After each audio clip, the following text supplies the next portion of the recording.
नमस्कार। कैसे हैं आप सब लोग? उम्मीद करता हूँ आप लोग स्वस्थ होंगे, मस्त होंगे और जमकर अपनी पढ़ाई कर रहे होंगे। आज हम जिस मुद्दों पर बात करने वाले हैं वो है टेस्ट सीरीज। और ये जो टेस्ट सीरीज है वो आपके सभी कॉम्पिटिटिव एग्जाम्स के लिए कितनी इम्पोर्टेंट हो सकती है, आज हम इन सब मुद्दों पर चर्चा करेंगे। और मैं आपको ये बताने का प्रयास करूंगा कि इस टेस्ट सीरीज के माध्यम से, यानी ये जो टेस्ट सीरीज है वो आपकी सक्सेस में, आपकी सफलता में कितना अहम रोल, यानी कितना इम्पोर्टेंट रोल प्ले कर सकती है या करती है।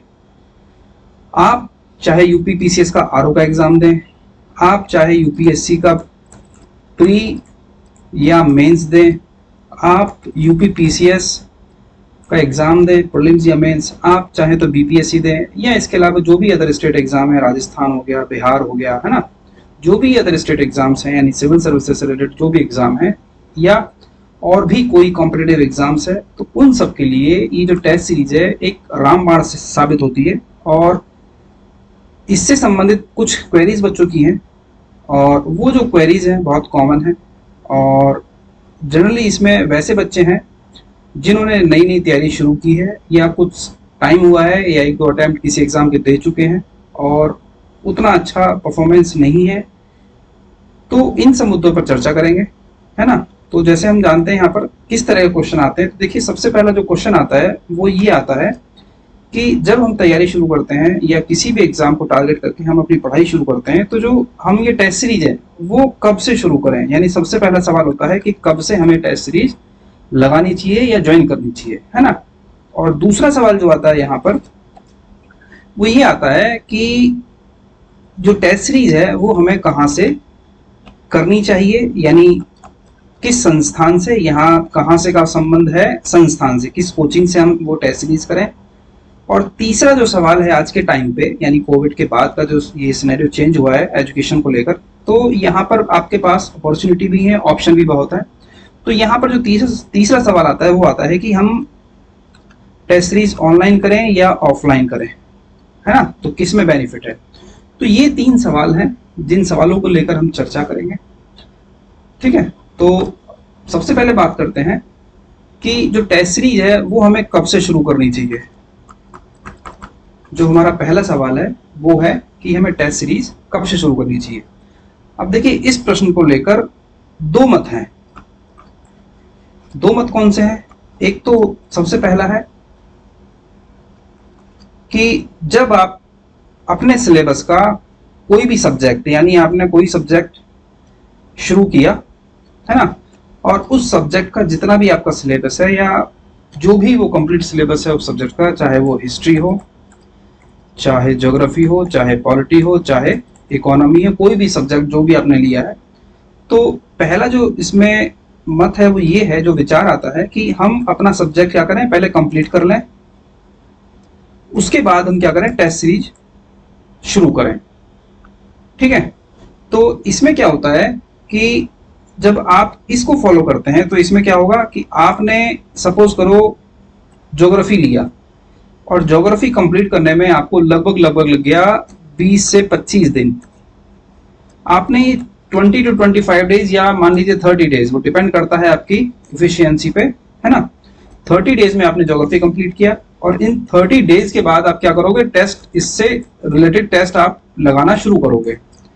तो आपका जो यहाँ गैप होगा वो बहुत ज्यादा हो जाएगा, है ना।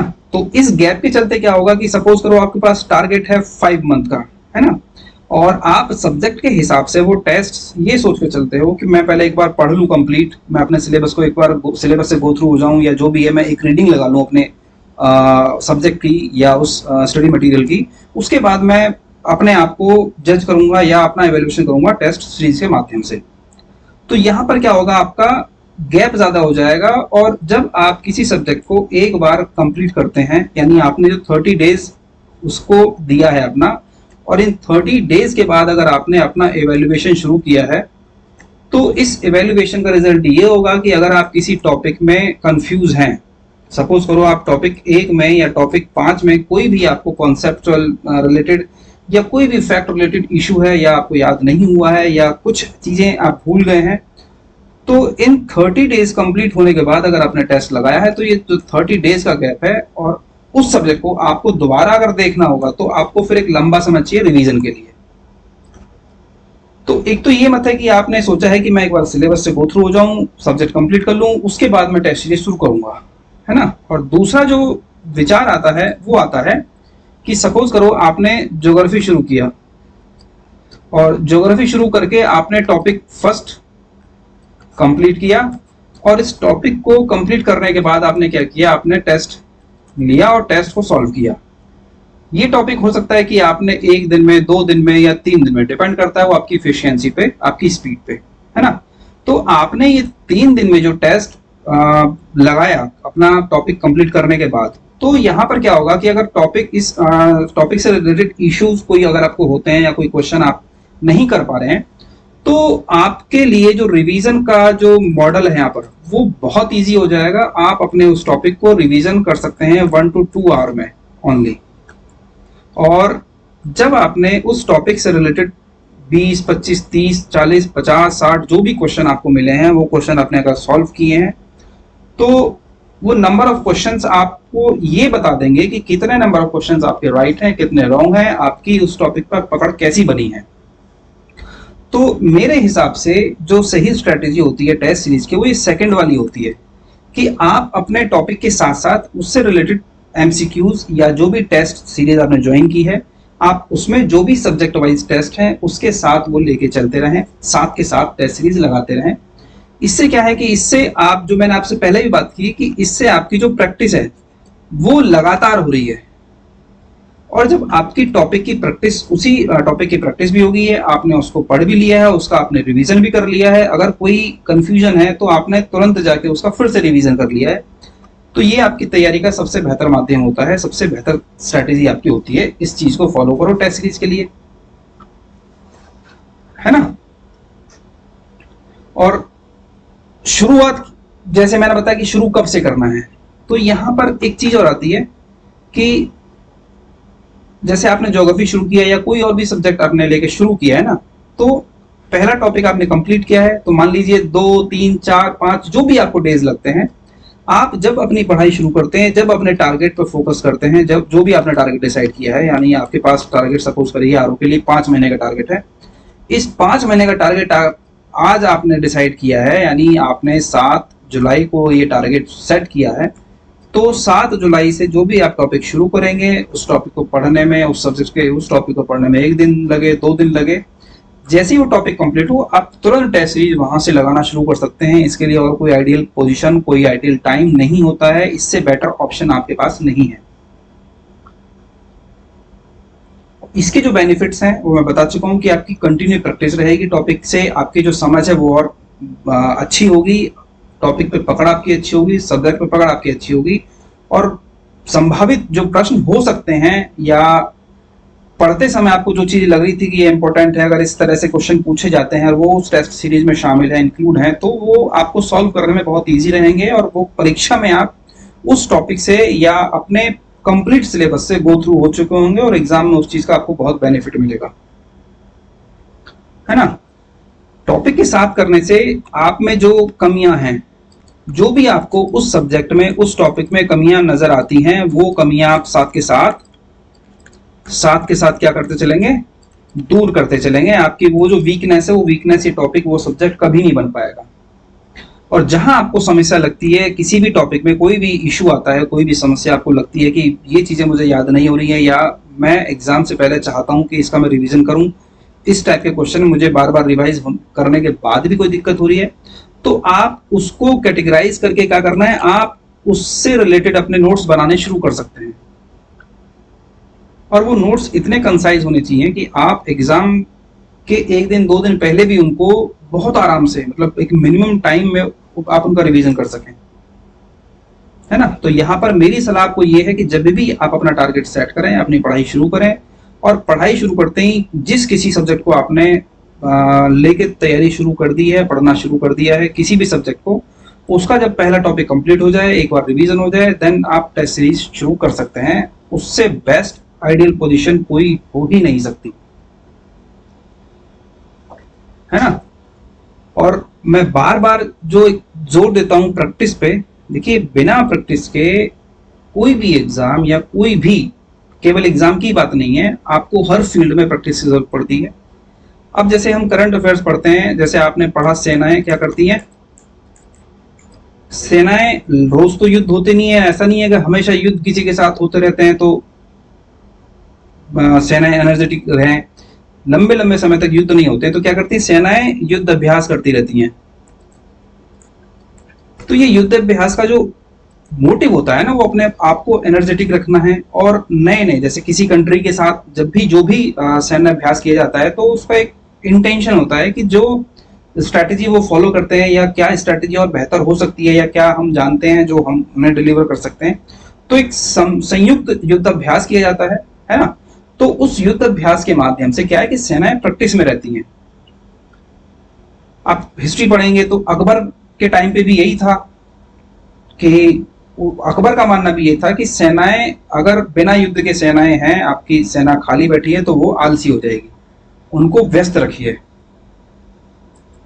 तो प्रैक्टिस आपके फील्ड के लिए या लाइफ के लिए भी बहुत इंपॉर्टेंट है, चाहे आप स्पोर्ट्स पर्सन हो, चाहे आप सिंगर हो, चाहे आप कॉम्पिटिटिव एग्जाम्स की तैयारी कर रहे हो, सबके लिए प्रैक्टिस का रोल इक्वल है। अब दूसरा प्रश्न आता है कि कहां से लें, यानी किस संस्थान की टेस्ट सीरीज आपको बेहतर क्वेश्चन प्रोवाइड करा सकती है। अब देखिए यहां पर जो पहला पहलू आता है, जो फर्स्ट आपका पहलू है, वो है कि टेस्ट सीरीज को ज्वाइन करने का या लेने का आपका उद्देश्य क्या है, क्या आपका एम है। अब देखिए, आप यहाँ उद्देश्य का तो यही है कि आप सीधा सा यहाँ जवाब देंगे कि मुझे सिलेक्शन लेना है, क्या करना है, मुझे पॉजिटिव रिजल्ट चाहिए, इसलिए मैं टेस्ट सीरीज ज्वाइन करना चाहता हूं। लेकिन उससे पहले भी इसके मोटिव हैं, यानी पहला जो मोटिव है वो हो गया प्रैक्टिस, है ना।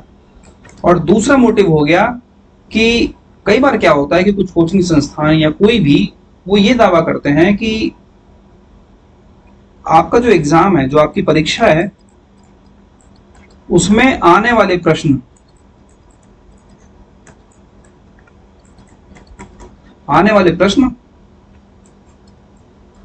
जो हम गैस करते हैं वहां से आते हैं, जो हम टेस्ट सीरीज प्रोवाइड कराएंगे वहां से आएंगे। तो ये दो तरह के आपके पास ऑप्शन होते हैं कि आप जाएं वहां पर जो दावा करते हैं कि हमारे टेस्ट सीरीज से आपको, अगर आरओ की बात करें तो 140 में से आपको 60 क्वेश्चन, 70 क्वेश्चन जो दावा कर रहा है ना, कोई 50, कोई 40, या हो सकता है कोई 110 तक या 100 तक का दावा कर दें। बहुत से ऐसे संस्थान हैं जिनका रिकॉर्ड रहा है कि वो ये कहते हैं कि 120 सवाल हमारे में से आए या 110 सवाल। तो ये दो तरह के मोटिव होते हैं, है ना। अब यहां मेरे हिसाब से आपको मोटिव होना चाहिए प्रैक्टिस। देखिए, मैं आने की बात करूं तो जो करंट अफेयर्स एक ऐसा सेक्शन है, कि यहां पर 10 से 15 सवाल आपको लगभग सभी टेस्ट सीरीज से मिल जाएंगे। वो ऐसे सवाल होते हैं कि वो आप भी जानते हैं कि ये जो क्वेश्चन है ये संभावित है, ये प्रश्न परीक्षा में आ सकते हैं। जैसा ट्रेंड है, अगर आपने ट्रेंड को एनालिसिस किया है बहुत बेहतर तरीके से, तो आप जान पाएंगे कि आयोग ने किस तरह के सवाल पूछे हैं लगातार करंट अफेयर्स में। जैसे मैंने बताया, युद्ध अभ्यास, यहां से सवाल बन जाता है ना। नोबेल से सवाल पूछा जाता है, किसी बुक से या बुकर सम्मान से। और अगर बात करें पिछले 3-4 साल से, तो एक ट्रेंड है कि किसी दिवस या उससे संबंधित, उसके थीम से रिलेटेड सवाल पूछे जाते हैं। तो इसमें आप बहुत इजीली खुद से गैस कर सकते हैं कि कहाँ आपको फोकस करना है। यही वो फोकस करते हैं, यहां से आपको दावा करते हैं कि इतने सवाल हमारे टेस्ट सीरीज से, तो कुछ सवाल ऐसे हैं तो आपको सब जगह मिल जाएंगे। तो आपका जो फोकस होना चाहिए ना, वो यहां पर होना चाहिए कि हमें मैक्सिमम नंबर ऑफ क्वेश्चन कौन सी टेस्ट सीरीज प्रोवाइड करा रही है, कौन संस्थान दे रहा है, हमें उस तरफ जाना है, क्योंकि हमें नंबर ऑफ क्वेश्चन ज्यादा चाहिए, हमें प्रैक्टिस करनी है ना। और देखिए, इसमें दो चीजें हैं। अगर आप इस तरफ जाएंगे तो यहां पर क्या होगा, इन दोनों में डिफरेंस क्या होगा कि एक तो यहां पर नंबर ऑफ क्वेश्चंस कम होंगे, नंबर ऑफ क्वेश्चन क्या होंगे, कम होंगे। और इसका जो रेट होगा वो हाई होगा। इसमें नंबर ऑफ क्वेश्चंस ज्यादा होंगे और इसका रेट होगा क्या, कम। तो मेरी सलाह ये है कि जिसका रेट कम हो आप उधर जाइए और कोशिश करिए 2-3 टेस्ट सीरीज आप ले लें। और rate in the sense, market में अगर आप देखोगे ऑनलाइन आज के डेट में इतने लोग हैं जो आपको 150 से लेकर 1000 के अंदर आपको टेस्ट सीरीज प्रोवाइड करा देंगे और नंबर ऑफ टेस्ट उसमें बहुत ज्यादा होंगे कि मान के चलिए आपको 20 या 30 प्लस टेस्ट आपको करा देंगे इतने में। तो कोई दिक्कत नहीं, आप 2-3 टेस्ट ले सकते हैं। 150 की, 200 रुपए की 3 मिलती, 600 में आपका काम हो गया। लेकिन अगर आप यहीं जाएंगे तो ये मिलेगी आपको 3000 से 5000 रुपए तक, ये इसका रेट होगा। टेस्ट कितने मिलेंगे इसमें, मिलेंगे 14 या 15। इसी में इंक्लूड कर देंगे वो 2 टेस्ट हिंदी के, है ना। तो जो आपका मोटिव है आप उस तरफ जाइए। हमारा मोटिव टेस्ट सीरीज का है कि आपको अपना टाइम मैनेज करना सीखना है। कितने टाइम आपको मिलता है एग्जाम में, उसी टाइम में आपको ये अपना टेस्ट सॉल्व करना है, पहली चीज तो ये। दूसरी, आपको अपनी जो पढ़ाई आपने की है उसको इवेलुएट करना है कि आप जिस रास्ते पे जाना चाहिए क्या वाकई उसी रास्ते पे हैं। और जिस तरह से आपको फैक्ट को याद करना है, कॉन्सेप्ट को समझना है, क्या उससे संबंधित क्वेश्चन पूछे भी जाते हैं या नहीं, तो वो तो आपको बता देगा पीवाईक्यूज।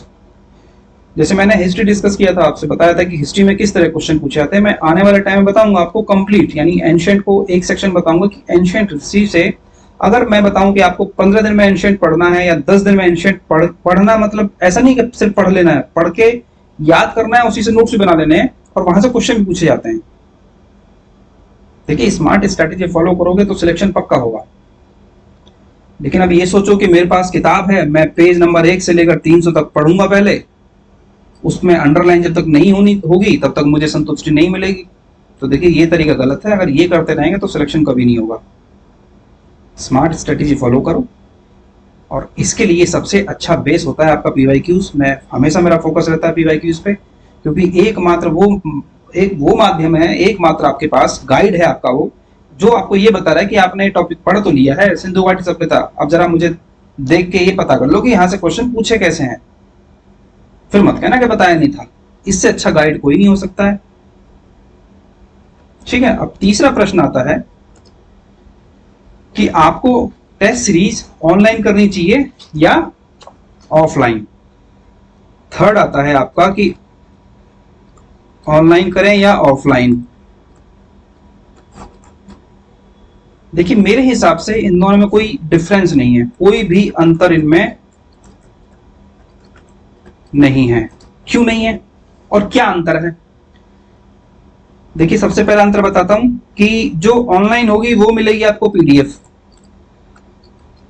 ऑफलाइन जो होगी वो मिलेगी पेपर। अब आप कहोगे कि एग्जाम में तो पेपर मिलेगा, तो भाई मेरे ये बताइए कि क्या पीडीएफ में क्वेश्चन नहीं है या सिर्फ पेपर में ही क्वेश्चन है? देखिए, ऑनलाइन दुनिया भर की आपको ओएमआर सीट मिल जाएगी।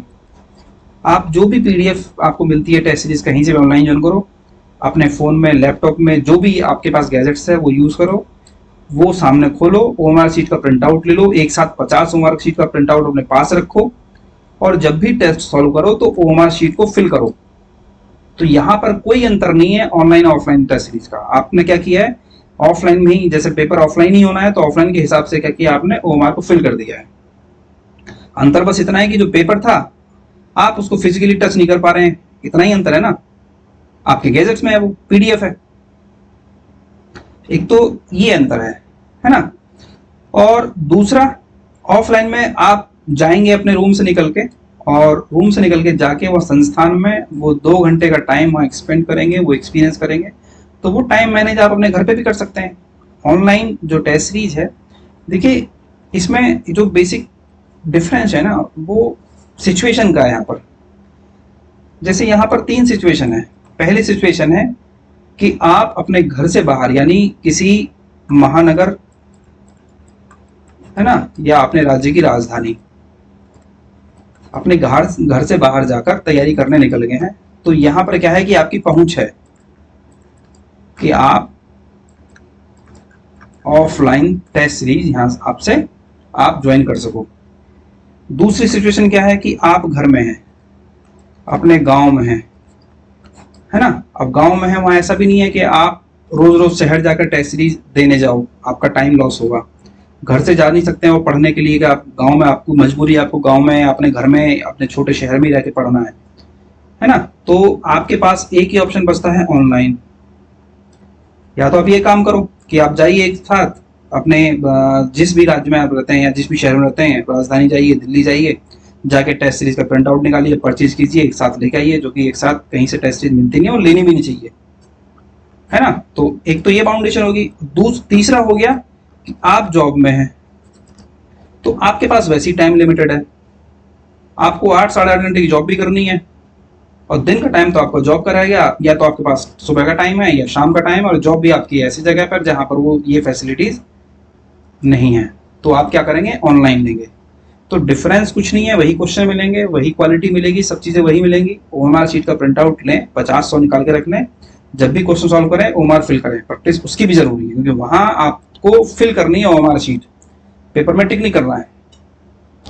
और ओएमआर शीट में अगर उसकी प्रैक्टिस भी नहीं है तो कई बार वहां भी आपसे गोले बढ़ते हैं, यानी उसको फिल करने में गलतियां हो जाती हैं, जिसके चलते क्या होता है कि आप 3-4 क्वेश्चन का खामियाजा वहां भुगतते हैं। और प्रीलिम्स में एक एक नंबर की कीमत है, एक एक क्वेश्चन बहुत इंपॉर्टेंट है ना। तो डिफरेंशिएट क्या है, सिचुएशन है आपके लिए। तो ये जो 2 ऑप्शन है, यहां आपके पास जो इन सिचुएशन में एक ही ऑप्शन ऑनलाइन, यहां इनके पास दोनों ऑप्शन है, आप ऑफलाइन जा सकते हैं, आप ऑनलाइन भी कर सकते हैं। डिफरेंस और कुछ नहीं है। दूसरा एक और जो अंतर आएगा वो आएगा यहाँ पर रेट में। ऑफलाइन आपको कॉस्टली मिलेगी, मैंने बताया 3000 से 5000 रुपए तक आपको ये मिलेगी। ऑनलाइन कितने मिलेगी आपको, मान लीजिए 100 वाले भी हैं, 100 से 1000 रुपीज तक आपको बहुत इजीली टेस्ट सीरीज मिल जाएंगी, जो आप बहुत आराम से अपने घर बैठे कर सकते हैं। और इतने कम कॉस्ट में अगर आपको टेस्ट सीरीज मिलती हैं तो आप, मैंने बताया मैक्सिमम क्वेश्चन करना है तो आप 2, 3, 4 जितना आपको लगता है टेस्ट सीरीज लो, क्वेश्चन सॉल्व करो, साइड करो।